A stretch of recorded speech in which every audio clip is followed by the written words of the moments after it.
Hello, this is Mr. Neil Wrighter, consultant audiologist and director of Clearwax. Thank you for joining me today in what is another demonstration video of our recently developed WAXscope. So the WAXscope is available for purchase, we're hoping early autumn 2022, so in a couple of months. And if you are interested in purchasing the WAXscope, please do email info@clearwax.co.uk and we can add you to our mailing list. So we're using the WAXscope here in a patient who's got very narrow ear canals. They're exceptionally narrow. I am actually using our 4.25 speculum. There is a slightly smaller speculum, but because the patient's ear canal was quite bendy as well as being narrow, I decided to use the 4.25 just so I could stretch it wide open and not only dilate the ear canal but straightening it. And I find that it's a bit better if I use a slightly larger one. And you can see we're just removing wax quite lateral wax here, and it may just give you some perspective how narrow the ear canal is because we're only just about able to insert the Zollner suction probe in, and I decided to go to the base of the ear canal, just trying to elevate this wax and the adhered skin off the canal wall. I am going to use some olive oil spray in a moment as well just to further lubricate it. So the WAXscope, what is it? Is it an endoscope? No, it's different to an endoscope. It doesn't have a rod lens system. So an endoscope, the hallmark of an endoscope is it incorporates rod lenses. And of course, an endoscope, the word endo means inside. So the WAXscope itself doesn't enter the orifice. You therefore could label it an exoscope, but I think for simplicity, we are just labelling, at this stage anyway, the WAXscope as an otoscope, and it has a speculum attachment just like an otoscope would. But similarly to our iClearscope endoscope, we've connected it to the smartphone, and we've got the app where you can blow up the image and obviously record as we are doing here. So I've just inserted the speculum a bit further now and really dilating the ear canal so I can remove some of this more medial wax and skin. There's a tight squeeze in there, so just being really gentle, just lifting the plug away from the anterior canal wall there. And then now we're back at the base. You can see that dead keratin that I'm on right now, and we're peeling that. You can see it literally coming off the canal wall as we're lifting the suction probe up and away. So what's the benefits of the WAXscope? Now, in comparison to an endoscope, I don't think anything can rival an endoscope in terms of the field of view and the optics. But unfortunately, not everyone is able to use an endoscope. It does require a certain skill level because you're having to utilise both your right and left hand. So once more, I've just re-entered with the speculum here, and I'm really stretching the ear canal wide open. And these are the procedures I think some people will struggle with an endoscope if you don't have the bilateral integration, because with an endoscope, you don't have the speculum. You're having to use the endoscope itself to widen the ear canal, and that's done with your non-dominant hand.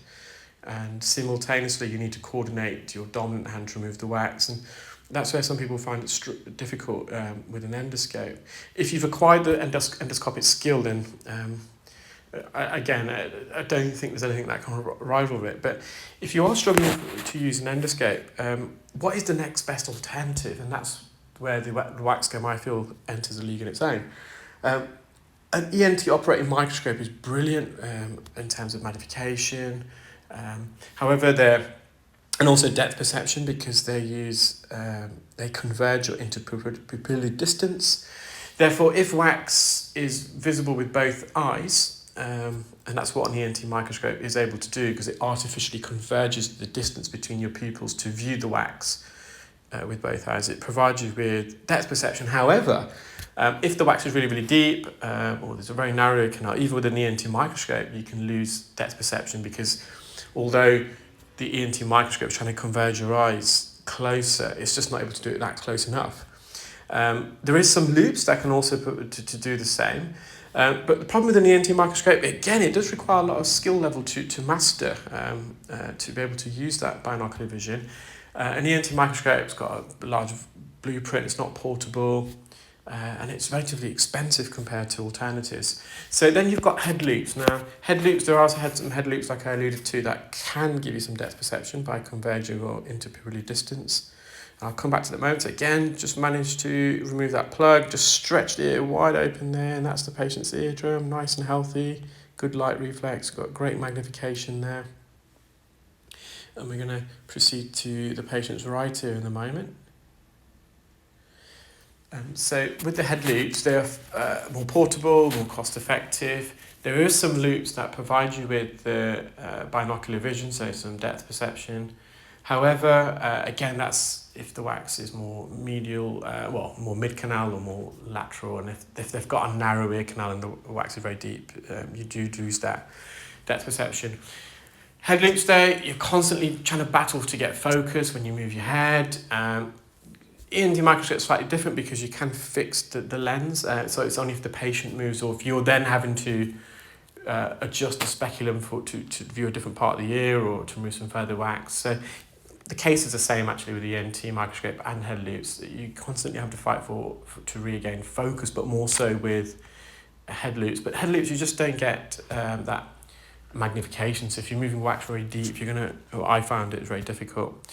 Then there are some other devices on the market which trying to incorporate a smartphone. And the view with those, they're compromised, especially when you're inserting an instrument. It just looks all fuzzy and out of focus, and it just looks quite dark in the ear, and it's very hard to visualize actually the instrument. So when I've seen some videos, and it's just a bit erratic in terms of where the suction probe is because of the distortion provided by the optics, and also it's health and hygiene there because the instrument is being inserted through a mounting piece for a speculum. With that mounting piece, I'm not sure how it's been cleaned because it's a lumen, and quite often when you've got devices that have incorporated lumen, they have to be sterilized. They're a class 2 device, so this is what's encouraged me to develop the WAXscope. So a WAXscope, it provides you similar optics to a microscope. So it's a handheld microscope, if you would like to think about it that way.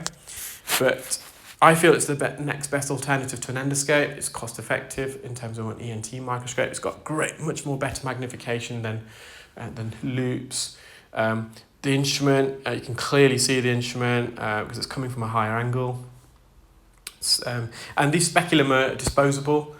So the speculum attaches itself to the WAXscope, and we've got different sizes. And the great thing about the WAXscope as well is that you can use all ENT microscope instruments. You're not limited, and quite often you can't solely rely on microsuction to remove wax. You have to be proficient with all instruments. So again, we're just stretching this the ear open. This wax is sticky. Just put some oil in. You've got some keratin there.